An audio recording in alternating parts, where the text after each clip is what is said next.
You're watching The Swingmen, presented by the 94 Feet Report.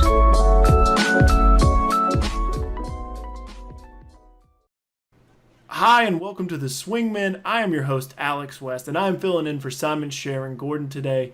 So I guess it's time to get the proverbial ball rolling and swing it around to our team today. We'll start with Patrick Oxford. Patrick is the draft expert for the 94 Feet Report. Patrick, how are you? I'm doing great, Alex, because we have a new number one seed in the NBA. Next, we have Hoops Habit and 94 Feet rider Josh Cornelissen. Hey guys, so my 10-year-old sister, Isabella, she's adorable, really funny. She's going to be draft eligible for a YouTube show in 2026. Alex, if you don't sign her here, I'm out. And last but not least, we have NBA math and 8 points in 9 seconds rider Tony East. What's up, guys? Glad to be here. Glad I was able to fit in some time in between Fortnite games to come on and do this. The opening tip. Gentlemen, we have made it a little bit past the halfway point of the season, and we're finally at the All-Star break, and it is a much-needed break for several teams in the NBA. A lot of teams have sort of faltered and are stumbling into the All-Star break. But important question to ask here. Josh, who needs this break the most? Alex, I'm going to go with the Detroit Pistons. They generated a lot of controversy and a lot of hype with the Blake Griffin trade, basically swapping out half of their starting lineup to bring in the All-Star forward. And things started out great, 4-0, right? Actually, that was a little bit deceptive. All 4 of those games were at home against teams coming off a back-to-back, basically the easiest games to win. And they followed that up by dropping 3 straight and only righted the ship in their last game by beating the Hawks at home. Beating the Hawks, that doesn't mean anything. So clearly there is going to be some time needed to mesh this rotation together. They added a couple of veteran players at the deadline. They've got to work those in. They've got to figure out how expanded roles for guys like Langston Galloway and Stanley Johnson and Luke Kennard look. There's a lot that needs to happen here. And I think that because there's so many new pieces, that time off will give them a chance to run some sets, to get some instincts on defense for where the other guys are going to be. And if they're going to make a push to get back into the playoffs, they're going to need that time to kind of reset and prepare. So my team that I think needs the All-Star break the most is the Boston Celtics. Their last 10 games, they are 5-5, and a lot of that can be attributed to the lack of Marcus Smart, who broke his hand, I think, punching a painting.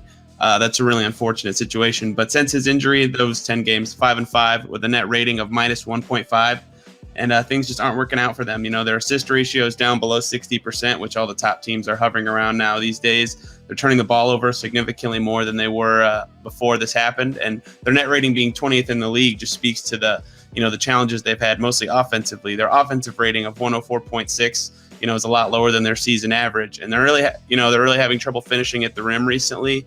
Aaron Baines is playing more minutes, and you'd think that would get fixed with Greg Monroe, but they haven't really fitted him in perfectly yet, so they'll really need the break to help out with that too. Things aren't just breaking well for them, and I think the All-Star break couldn't have come at a perfect time for a team like the Celtics, who've played a lot more games than other teams as well. My team is the Miami Heat. They had a strong start to this year, but they've recently cooled off. The addition of D-Wade didn't seem to help them very much, and it looks like they could be coming back to earth. They're currently 8th in the East, and they don't have many answers going forward. They signed a lot of long contracts this offseason, and it's really going to be tough to see them bouncing back in the near or long term. Guys, I think those are all good answers. And I think there are a lot of teams that need a break, but I think personally it might be the defending champions, the Golden State Warriors, who are a paltry 6-4 compared to their 80% win ratio over the last couple of seasons. They're only 6-4, and they haven't looked like their dominant selves. So a lot of questions for a lot of teams. Luckily, they have a week off thanks to LeBron's spring break proposal last year. So they're going to have some time to be able to think this through. But while they're thinking this through, let's move on to talk about the first half of the season, because some teams have overachieved and some have underachieved. So let's get a figure on who we think has overachieved. Tony, I'm going to start with you. Who do you think's overachieved this season?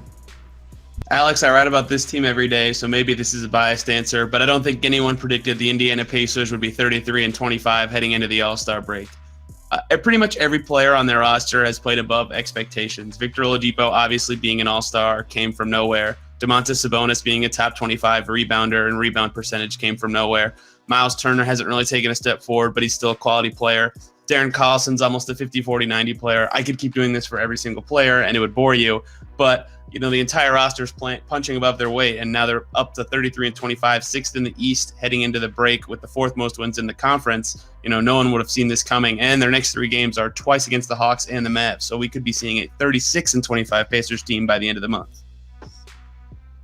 For me, the season's biggest surprise has been the Toronto Raptors. They are the best team in the East, both by the statistics and, holding the top seed. And they've been there before, sure, but this time it's different. This time they have an offense that actually makes sense for the modern NBA, flinging the ball around, letting everyone touch it, jacking up threes from outside. DeMar DeRozan, who we always want to put down, is having another career year. Kyle Lowry is playing fewer minutes, having smaller usage, and being much more efficient. I think that's the best role for him. And you have these young bench players that are really stepping it up. And Fred VanVleet, who thought he was going to be a major contributor. Pascal Siakam, this guy looks like a guy who could, bang bodies in the playoffs. That's crazy to think of. How dominant they are recently. In their last 7 games, the Toronto starters have played in just 2 fourth quarters.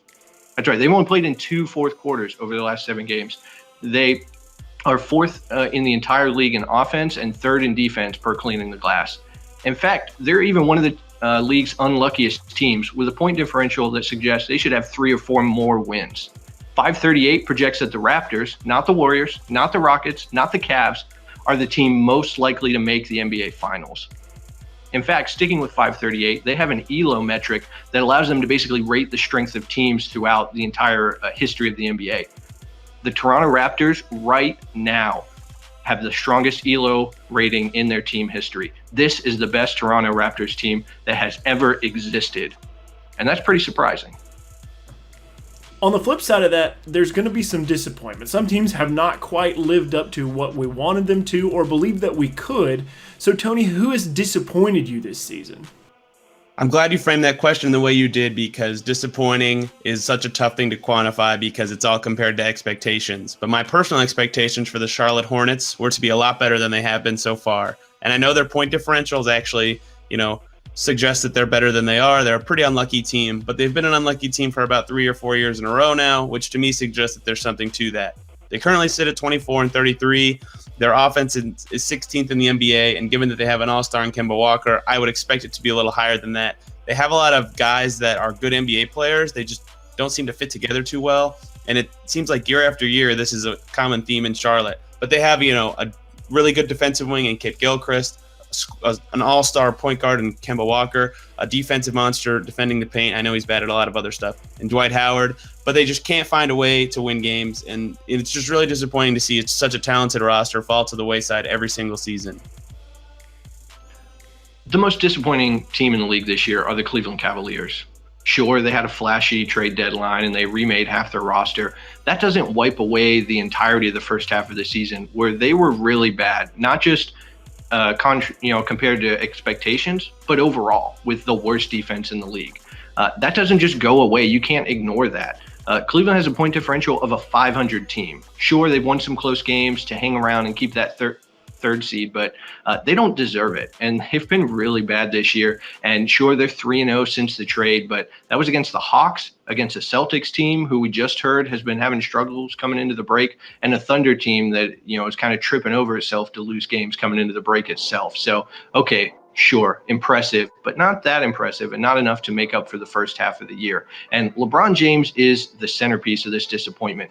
He's the greatest player in the league, and he took a month off in January. Not only did he not play defense on the court, but he didn't take a leadership role off the court. He allowed Isaiah Thomas to fill that role. Isaiah Thomas, who was playing terribly, didn't have any locker room cachet, and he broke apart that team on a personal level. And so they had to do what they did. Kobe Altman did a great job to kind of flip for younger, more athletic pieces, sure. And I think that sets them up better for the rest of the season. But we're evaluating how they are to this point, and the Cavaliers were very disappointing. Josh, I think that brings up a really interesting question because you say the Cleveland Cavaliers, and now after the trade deadline, this looks like a team that has been reborn. So let's talk about the next prescient question as we reach, I guess I'm going to say the halfway point, but what I mean to say is the All-Star break because there's only like 25 games left. As we reach this point in the season, who are the real contenders? So, Alex, I think the contenders right now in the West are pretty obvious to me. You have the Warriors and Rockets West. The reason the Raptors are probably the most likely team to get to the finals is because the Rockets and Warriors have to go through each other. So that's an explainable reason for that statistic. In the East, the Raptors are easily, I think, the best choice of a contender. They have the best net rating in the East. They have headlined by Siakam and Poeltl, who I think are very, very underrated front court defensively. And then the Cavaliers just made all the right moves at the trade deadline. Well, no, I don't want to say all the right moves, but they made enough right moves that they're going to be able to make some noise in the playoffs. I think this puts them above the Celtics, in my opinion, and that tier of 4 contenders that I kind of have in my head right now. All right, that's a pretty good list. I mean, you hit the major players, but I think there might be a couple more. Josh, what are your thoughts? Yeah, I think it's easy to get caught up with recency bias. And yes, the Boston Celtics and Oklahoma City Thunder have struggled recently. But a couple months ago, we were talking about how this Boston team was incredible. And these young players like Jaylen Brown and Jason Tatum and Terry Rozier were the next coming of some dynasty team. And they haven't gone away. They're still there. Sure, they're struggling a little bit in the middle of the season. But that doesn't mean this team isn't very talented and isn't very deep, because it is. And guess what? They've got an ace in their pocket, Gordon Hayward. He's an all-star forward. They're a huge offseason acquisition, and he could be coming back at the end of the season and could provide a huge boost. And Hayward strikes me as the kind of guy without the ego to come in and demand to be the number one option. I think he's okay filling a smaller role as he kind of gets his legs underneath him. And just as a bench player, that could be super valuable, especially in the playoffs. On the other side of the country, Oklahoma City Thunder, they have the ingredients to be a contender. Russell Westbrook, man, that guy can ball. And we've seen against the Warriors that he just destroys them for some reason. Paul George is the exact kind of guy you need to match up with Kevin Durant. He's one of maybe 3 or 4 guys in the entire league that could match Durant toe-to-toe on offense and defense. And Steven Adams is a defensive monster, in front of the rim. And then offensively, he gets rebounds, which offensive rebounds are what kills the Warriors' small ball lineups. You saw Cleveland take advantage of that when they won the finals. And so I think that the Thunder have the pieces by forcing turnovers, playing great defense, and getting enough from guys like Paul George and Russell Westbrook that they could, have a small chance, of course, but have a chance to contend in the West. Yeah, I love that Thunder answer too. I still think, they've had some trouble fitting in together, but I think talent-wise and the way that they match up with some of the top teams, I think they have a really good shot. I think we've hit all the ones that I would want to talk about, but I'd also throw in the Spurs because they're the Spurs and because I like a lot of their players. If you have Greg Popovich, you're always a contender to me. Kawhi Leonard's going to be back eventually, and I know that this is brought up so much and it's beating a dead horse, but they were up like 25 on the Warriors at Golden State in the playoffs last year with the full healthy roster. I really think they have a game plan that can work against any team in the playoffs. They beat the Rockets last year. They can beat the Warriors this year if they're all healthy and they stick to the game plan. All right, I mean, this is a pretty good field. We got 7 teams that you feel that could be competitive. But let's ask the real question here. If push came to shove, would you choose the Golden State Warriors or the field? Look, the Warriors went 16-1 in the playoffs last year. Until someone knocks them off, I'm going Warriors. Yeah, I think Josh is right. As much as it hurts me to say this as a native Houstonian, someone's got to prove it before you pick against the Warriors. Yeah, the Warriors have the second best record in the league, and they literally haven't been trying for most of the season. And I still agree with both of you that until someone proves that they even can take them to 5 games in the Western Conference playoffs, I think I'm going to take them to win it all. Tony, I was hoping you'd say the Indiana Pacers were going to be the team that was going to take the Golden State Warriors off the throne, but what are you going to do? All right, we invite you on the show. We want you to give us the Stephen A. Smith hot take, and you don't do it for us. I like Atlanta to knock off Golden State this There we go. That's what I'm talking about. All right. So let's go on. Let's talk about the All-Star Weekend. I know it's not the most exciting, it's not the most competitive, but people generally enjoy, particularly Friday with the Rising Stars Challenge and Saturday with the three-point competition and the dunk contest. Those are favorites, and those are a lot of memories. So let's talk about what your favorite All-Star break memory is. Alex, I got to go with the 2008 dunk contest here. There's a lot of good things that happened in the 2008 dunk contest. First of all, Jamario Moon was in it, and he has an awesome name, and he was a rookie, which was really cool. Second of all, Dwight Howard broke out the cape and threw down some crazy dunks from all over the court, including that one, if you remember, off the side of the backboard, which now that gets used a lot, but at the time was super innovative and awesome. And 3, Gerald Green threw down, still to this day, my favorite dunk contest dunk of all time, when he blew out the candle off the back of the rim. I don't know, the box on the back of the rim. It was so cool. He made the dunk. It was awesome. That was definitely my favorite All-Star moment.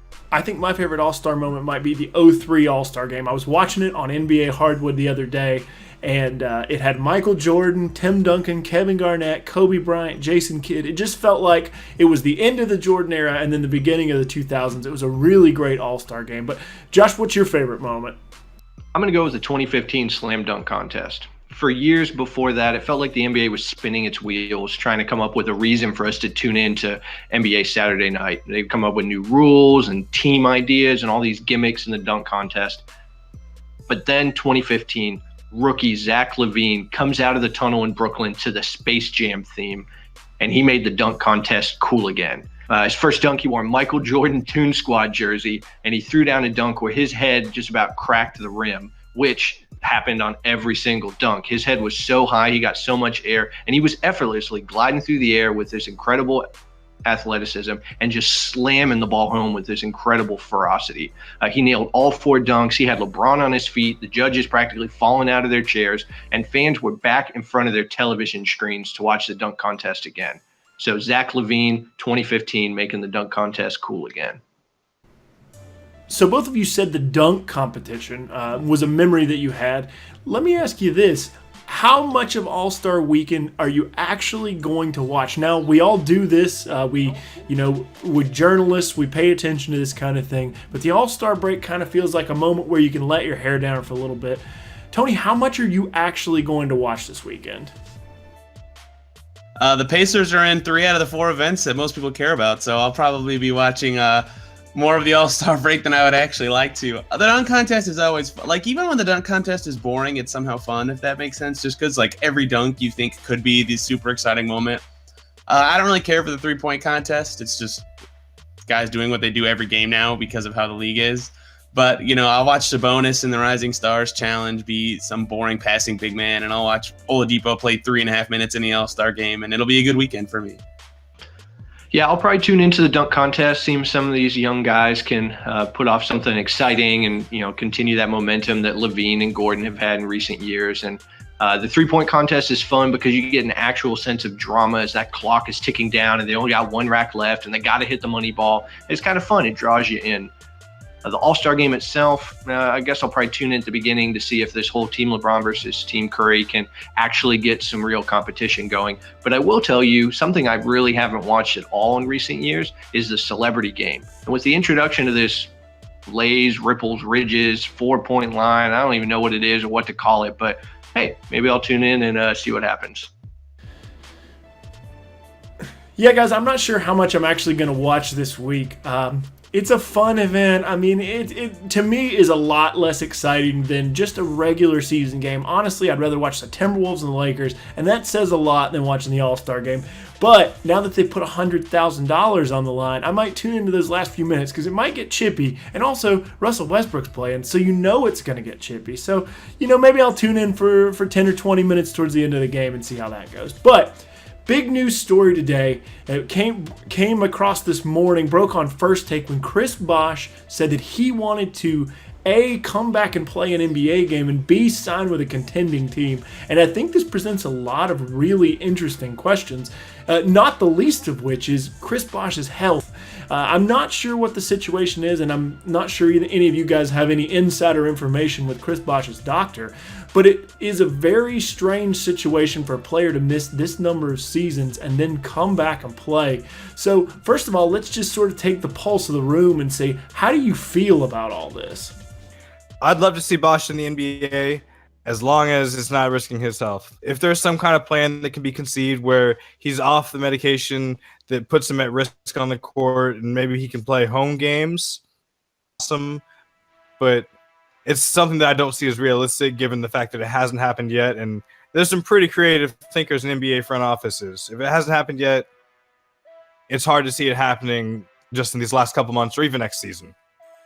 Yeah, I share those sentiments. I'd love to see a guy like that back in the league. There's only 6 guys in the league averaging his career points, rebounds, and assists averages this season. That's Embiid, Cousins, Westbrook, Davis, Giannis, and Kat. So it's a pretty great group of players. But obviously, I'd like to see him play. I'd also like to see him not die. And that trade-off, I'd obviously favor not death. So if it means if he's at any risk at all, like Patrick just said, if he can't travel on the bus, then it's almost too risky at all. And the Heat deemed he couldn't play 2 seasons ago, so I don't know how much he could improve or be in shape. So it's a tough trade-off, but that's for other teams to decide. If he's worth it, then they should go for it.